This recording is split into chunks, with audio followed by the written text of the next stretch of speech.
시청자 여러분 안녕하십니까. 지금부터 전흑현의 안보정론을 시작하겠습니다. 자, 이번 시간에는요, 지금 군이 난리가 났습니다. 자, 우리 국민의힘에서 이 관련 자료를 제출받아서 조사를 해봤더니요, 야, 이 군 고위 그 간부들, 장성들이 이 보안 의식이 너무나 없어요. 2급 비밀, 3급 비밀을 책상 위에 그냥 깔아놓고 퇴근해 버리는 거예요. 이게 한두 명이 아닙니다. 어마어마한 인원이 적발이 됐습니다.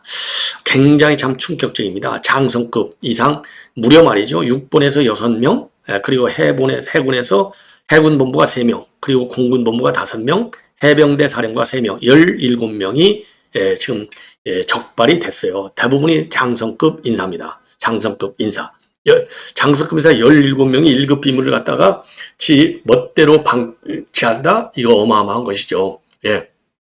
자, 그래서 정말 군이 정말 난리가 났네요. 이렇게 무감각하게 비밀을 다룬다? 기가 막힌 것이죠. 자, 그래서 요 관련 내용을 여러분께 자세히 말씀드리도록 하겠고, 그리고 미 국방부의 차관보, 최근에 이제 지명이 됐어요. 존 노 차관보입니다. 동아시아 담당 부차관보예요, 부차관보. 자, 그러니까 현재는 이제 부차관보인데 차관보로 이제 승진 발령이 된 것이죠. 자, 차관보. 굉장히 높은 사람입니다. 예. 자, 여기에 우리 한국계 미국인입니다. 존 노. 이분이 말이죠. 연방상원군사위원회에서 인준청문회 답변을 했는데, 여기에 보면은요, 지금 우리 한국에 있는 주한미군이 대북 억제 역할도 해야 되지만은 지금 중국에 대한 견제 역할도 충분히 할 수 있다. 예, 그리고 지금 이제 중국이 우리 서해 공정하고 있는 거, 이거를 또 강력하게 비판을 하고 있습니다. 자, 그리고 한국에서는요, 이 방위력 증강과 관련해서 방위비를 증액하는 것이 굉장히 중요하다.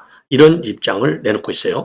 일종의 이제 이 관세 압박뿐만 플러스 이 이제 군사 압박도 가시화되고 있는 그 가능성을 강하게 시사하는 이런 발언이 아닌가.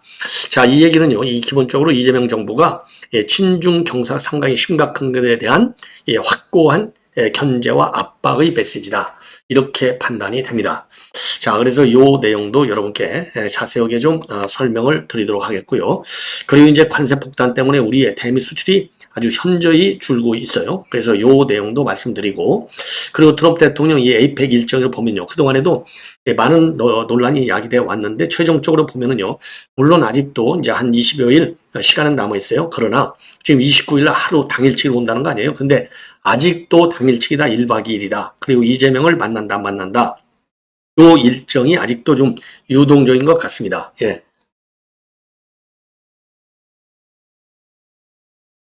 근데 현재까지 확정된 일정을 보면은 일단 시진핑을 만나는 거, 이거는 확실하고요. 그 다음에 에이펙 투자 서밋에 참석하는 건 확실해. 근데 이재명이를 만나는 것은 여당이 유동성이 있다. 그러면 이 얘기는 결국 뭡니까?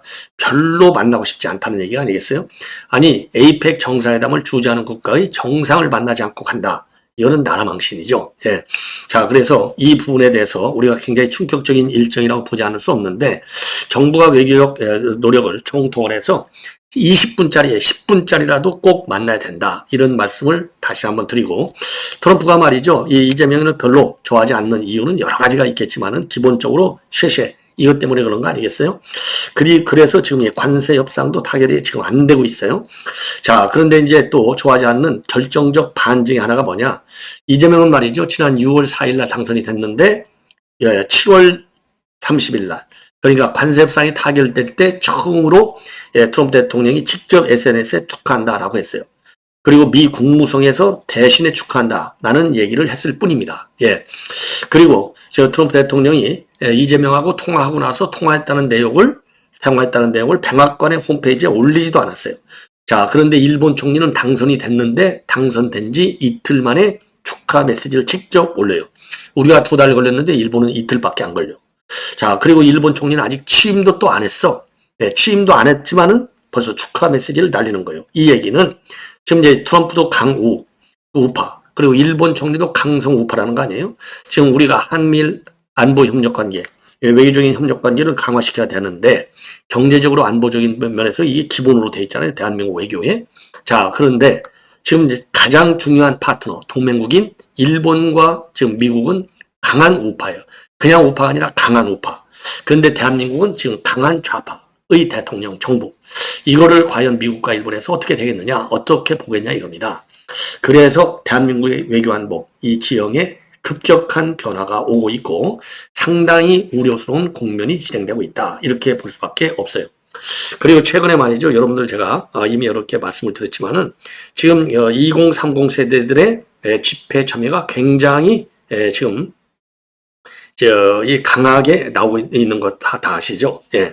자, 그런데 여기에서 말이죠. 이제 보면은 지금 이제 이 개념, 그러니까 이제 젊은 청년들이 얘기하는 극우의 개념, 이게 개념이 우리가 얘기하는 이념적 차원에서의 개념만은 아니다. 이런 지금 죄송합니다. 이런 지금 얘기가 나오고 있어요. 자, 그래서 여러분들 이 젊은 청년들이 주장하고 있는 이 극우의 개념, 요거를 여러분께 좀 이제 뭐죠? 이런 거는 그 젊은 세대들이 좋아하는 신조어가 되겠죠.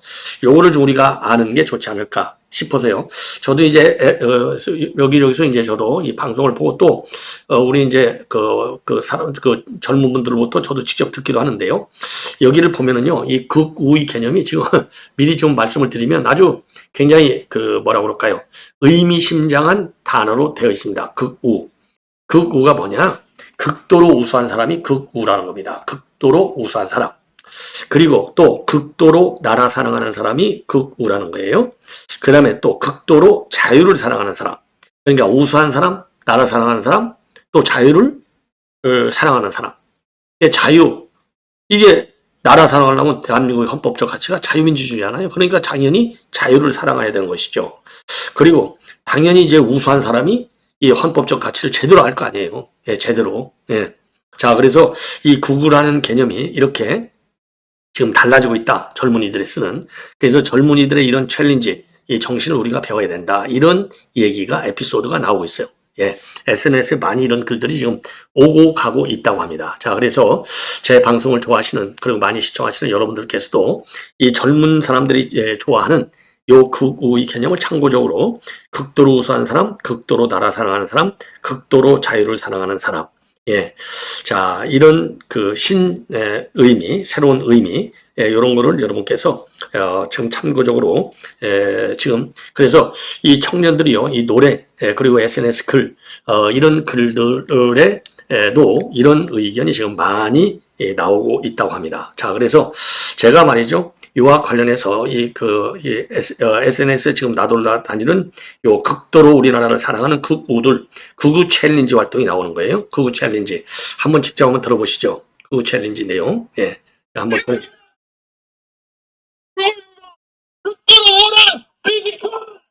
저는 국입니다. 극도로 우수한 귀여워. 나는 국입니다. 극도로 우수한 섹시함. 나는 국입니다. 극도로 우수한 카리스마. 나라를 사랑하고 우리가 행복하면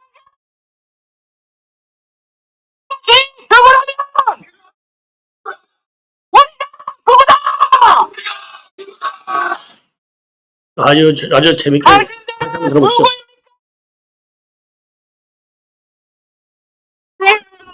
극도로 오른 비비카. 저는 국입니다. 극도로 우수한 귀여워. 나는 국입니다. 극도로 우수한 섹시함. 나는 국입니다. 극도로 우수한 카리스마.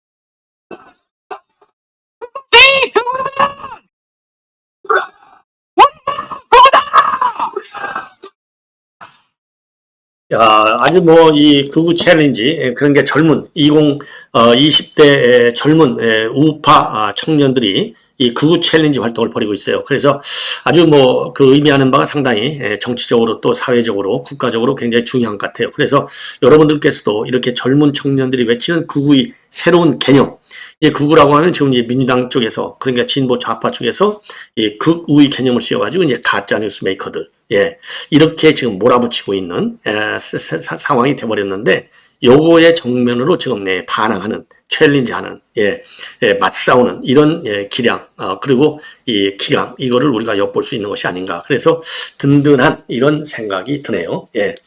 자, 이번에는요, 지금 이제 국방부에서 이 군기, 일종의 군 기밀을 방치하고 있는 요 사태. 요거 매우 심각합니다. 자, 이것은요, 우리 국민의힘의 강대식 의원이에요. 국방위원회 소속 강대식 의원실에 국방부가 제출한 자료를 근거로 해서 돼 있는데, 지금 제 책상 위에다가 그 국가 기밀, 2, 3급 비밀을 갖다가 올려놓은 채로 퇴근하는 사태가 발각이 된 겁니다. 국방부 감사관실에서 지난 4월 달에 육군, 해군, 공군본부하고 해병대 사령부를 대상으로 해서 2025년도 공직기강 특별점검을 실시했다고 해요. 해봤더니 감사 결과 비밀문서, 암호장비 관리부실로 육군본부 6명, 해군본부 3명, 공군본부 5명, 해병대 사령부 3명, 17명이 적발돼서 경고 조치를 받았다고 합니다. 이 경고 조치를 받으면 2년간 인사에 반영되기 때문에 불이익 처분을 받게 된다는 거예요. 자, 그래서 육군 본부의 경우에는요, 작전 분야를 담당하는 소장급 장성이 2급 비밀인 한미연합훈련 있죠, 자유형 방패 훈련. 요 검토 회의 자료를 책상 위에 방치한 채 처근했어요. 그리고 또 다른 준장급 장성, 더 이제 완스타죠. 조금 전에 말씀드린 투스타. 이번에는 완스타, 3급 비밀. 상급 비밀인 특정부대 정찰용 무인기 긴급 보관 계획 자료, 이거를 책상 위에 놓고 퇴근했어요. 이야, 참 기가 막히네요. 예, 이거를 뭐 책상 속에다 넣은 것도 아니고 책상 위에다 올려놨다는 겁니다. 이게 얼마나 기가 막힌 일입니까? 예. 그래서 이 국방 보안 업무 훈령에 따르면요, 1급 비밀은 반드시 이중 금고형 용기에 보관해야 되고, 2급 비밀하고 3급 비밀은 철제 계밀에 이중 잠금장치가 된 내화성 용기를 사용해서 보관하도록 엄격히 이게 딱 규정으로 정해져 있어요. 그리고 이제 해군본부와 공군본부, 해병대 사령부에서도 2급, 3급 비밀 문서하고 3급 비밀인 암호장비 한국군 합동지휘통제 체계를 방치한 영화급 장교들이 확인돼서 경고 조치를 받았다고 합니다. 그러니까 뭐 장성급 영화권 가릴 것이 없이 이거 완전히 군기가 빠진 것이죠. 어떻게 2급, 3급 비밀을 갖다가 이렇게 방치할 수 있느냐? 그래서 이거를 단순하게 경고 갖고 되겠느냐? 더 센 이 징계 조치가 필요하지 않나? 이렇게 판단이 되는 대목이 되겠습니다. 예. 자, 이번에는 말이죠. 이번에는 존노. 예, 존노 이 국방부 차관보입니다. 인준청문회에서 얘기한 건데, 이 얼굴도 이제 우리 한국계 미국인이 되겠는데, 굉장히 자랑스러운 이제 우리 그 한국계 미국인인데요. 자, 그래서 요 존노, 존노 이 차관보의 입장문을 여러분께 말씀을 드리겠습니다. 자, 참고적으로 말이죠. 이 존노 차관보, 존노, 잔이죠, 잔. 예, 잔노라고 하면 돼요, 잔노. 그러니까 성희도 씨죠, 성희도 씨.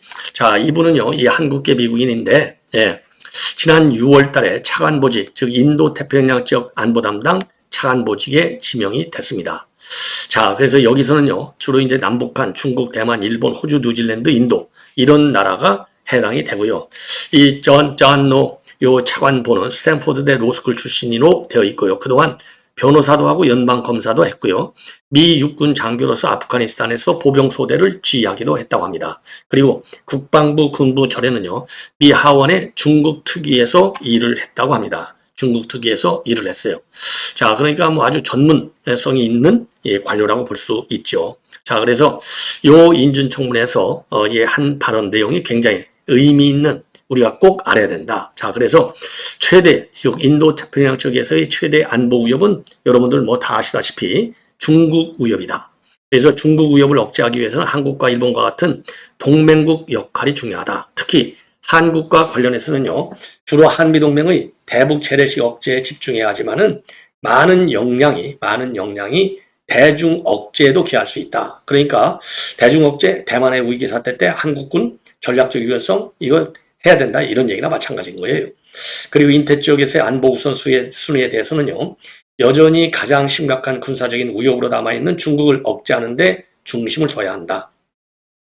남중국 개서의 점점 더 공격적인 행태, 대만에 대한 강압적인 활동, 그리고 공세적 군사 대세로 지역 내 국가들 사이에 심각한 우려를 불러일으키고 있다. 그리고 중국의 핵무기 확충은 아시아에서의 지역 패권을 확립하고 궁극적으로 미국의 세계적 우위에 도전하려는 전략적 야망에 의해 추진되고 있다. 이런 핵 확장은 포괄적인 군 현대화 프로그램의 일환이고, 대규모 재래식 군비 확장과 결합돼서 중국이 자국의 지정학적 목표를 추구하는 데 필요한 군사적 조건을 만들려는 계산된 전략을 반영하고 있다. 예, 이렇게 밝히고 있습니다. 예, 그리고 이러한 중국 위협에 대응하려면은 한국, 일본, 호주와 같은 동맹국과 파트너들의 자체 방위력 증강과 방위 중액이 굉장히 필수적이다라고 강조를 하고 있어요. 이거는 뭐 트럼프 대통령 입장하고 똑같은 거죠. 자, 그래서 인준이 되면 중국이 공격을 억제할 수 있는 실질적 전투력을 갖춘 군대를 날짜병에서 서쪽, 즉 서태평양에 배치하는데 중점을 둔 정책들을 권고하겠다. 그리고 마찬가지로 중요한 것은 일본, 호주, 한국 등 동맹국들이 자국의 국방 지출을 대폭 증대하고 독립적으로 작전할 수 있는 능력을 강화하는 동시에 미군과의 상호 운영성을 유지함으로써 우리 동맹 관계를 진정한 부담 분담 동맹으로 전환하는 데 있다. 특히 한국과 관련해서는요, 주로 한미 동맹의 대북 억제, 재래식 억제에 집중해야 하지만은 많은 역량이 대중 억제에도 기할 수 있다. 그래서 한국군의 장거리 화력, 통합 방공 및 미사일 방어, 우주전, 전자전과 같은 역량은 중국과 북한 두 위협 모두에 맞서 지역 내 억제를 강화하는 데 의미 있는 영향을 제공할 수 있다. 이렇게 밝히고 있습니다. 자, 그래서 중국의 군사적 위협이 현실화할 경우에는요, 지역 내 미군은 물론이고 한국군도 일정 부분 역할을 해야 된다. 이런 점을 강조하고 있어요. 이거는 뭐 미국의 이 달라지는 변화되고 있는 국방 전략의 한 부분으로 되어 있는 것이죠.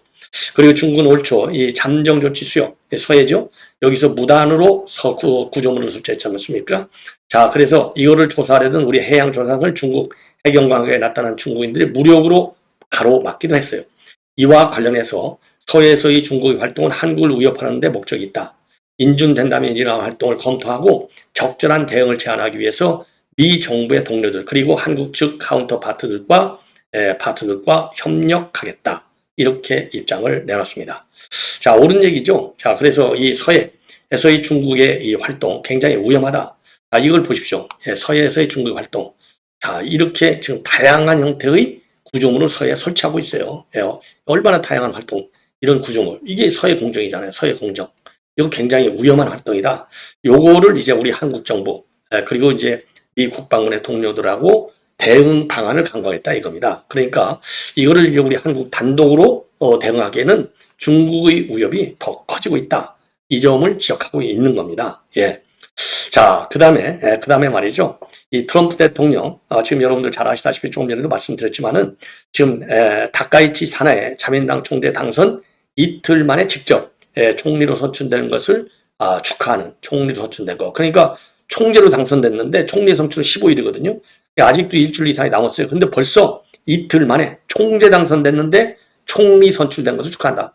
물론 이제 내각제니까 다수당의 총재가 곧 총리가 된다. 이런 건 있지만은 날짜도 안 왔는데 일주일 남겨놓고 왔는데 축하를 하는 겁니다. 그러면서 일본이 막 사상 최초 여성 총리를 선출했다. 탁월한 지혜와 강인함을 지닌 매우 존경받는 인물이다. 이것은 놀라운 일본 국민들에게 대단한 소식이고 모두 축하한다. 예, 당선된 지 이틀 만에 그리고 지금 총리 선출 15일인데 일주일 전에 올린 거예요. 자, 이재명 당선 때 어떻게 했느냐? 지금 트럼프 대통령은 별도의 입장으로 내지 않고 이틀 후 첫 통화에서 축하만 했어요. 그리고 그 당시 뭐라고 됐습니까? 자, 중국 줄서지 마. 경고에는 메시지까지 냈습니다. 예, 당선이 축하된다 하면서. 자, 그런데 이 경고 메시지 어디 있어요? 일본 총리한테 없잖아요. 예. 그래서 이런 것들을 보면 실질적으로 트럼프 대통령이 이재명한테 축하 메시지를 직접 남긴 것은 7월 30일 관세협상 타결했을 때요. 그 당시 한국은 내가 선택한 투자를 위해서 3,500달러를 미국에 제공할 것이다. 제 대통령의 선거 승리를 축하한다. 이렇게 입장을 내는 겁니다. 예.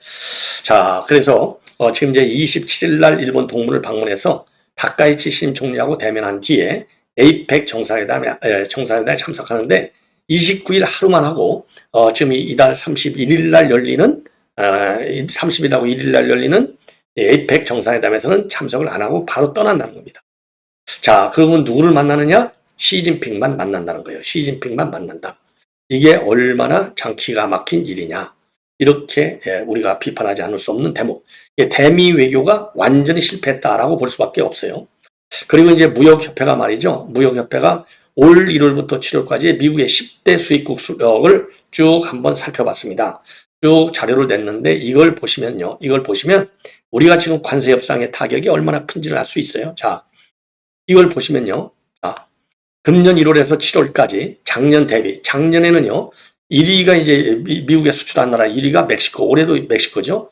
근데 이제 작년의 경우에는 중국이 2등 했는데 중국이 3등으로 밀려났어요. 캐나다가 2등으로 올라오고, 자, 그리고 베트남이 6등 했었는데 4등으로 올라왔습니다. 대만이 8등 했었는데 5등으로 올라왔어요. 아일랜드가 9등 했는데 6등으로 올라왔습니다. 자, 독일이 지금 4위에서 7위로 떨어졌어요. 일본도 5위에서 8위로 떨어졌습니다. 스위스가 9위로 올라오고 한국이 말이죠. 한국이 작년의 경우에 7위 했었는데 한국이 12위로 밀렸어요. 이것만 보더라도 굉장히 지금 관세 협상의 직격탄을 받고 있는 매우 심각한 상황이다. 이 점을 아실 수 있죠. 그리고 이제 미국 시장 점유율만 보더라도 지금 멕시코는 15%를 점유하고 있는데 우리 한국은 3.7% 떨어지고 있어요. 대만이 4.9%, 대만보다도 1.2가 떨어지고 있어요. 자, 그런데 관세 협상, 국익 중심으로만 협상하겠다는 말만 되풀이하지 전혀 진도가 안 나가고 있습니다. 이거는요, 민생 경제를 파탄시키는 거 이상으로 나쁜 외교 무능이다. 외교의 부재다. 이렇게 비판하지 않을 수 없습니다. 예. 자, 시청자 여러분, 이렇게 해서 본 방송은 마치겠습니다. 대단히 고맙습니다.